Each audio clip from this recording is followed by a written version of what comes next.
大家好，我是阿健，做一个温暖的厨师。咱们今天不烧菜，也不做美食，来给大家聊一个咱们厨房天天都能用到，但很多人都不会选的食材，叫冰糖。超市里的白冰糖、黄冰糖一大堆，到底哪种好？该怎么挑选？很多人觉得冰糖越贵越好，其实真不是。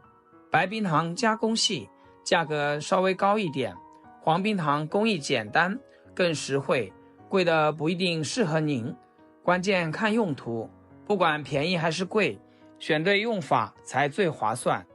今天我就把挑选冰糖的小窍门一次性给你讲明白。我总结了一下，主要有这几个点。第一，就是咱们平时怎么用最合适。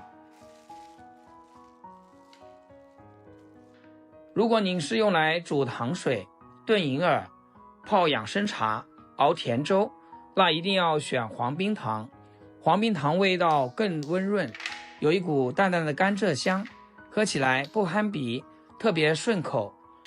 但如果你是用来做菜，像炒糖色、做红烧肉、做糖醋菜，那就一定要用白冰糖。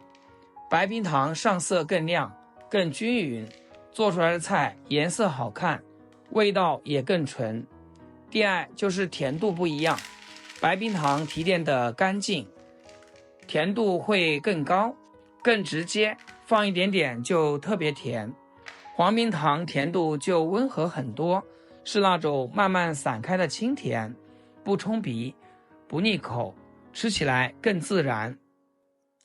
第三就是营养上不一样，黄冰糖没有经过太多加工，保留了甘蔗里更多的天然营养，所以大家常说老冰糖更养人。家里老人小孩喝甜汤，用黄冰糖会更合适。白冰糖虽然看起来干净透亮，但因为加工步骤多，天然的营养保留的就少一些，更适合用来做菜和做甜品。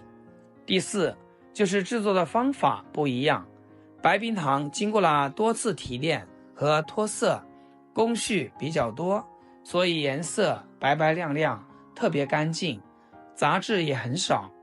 黄冰糖也叫老冰糖、土冰糖，加工比较简单，没有深度脱色，颜色是自然的淡黄色，更接近甘蔗原本的样子，吃起来也更有原汁原味。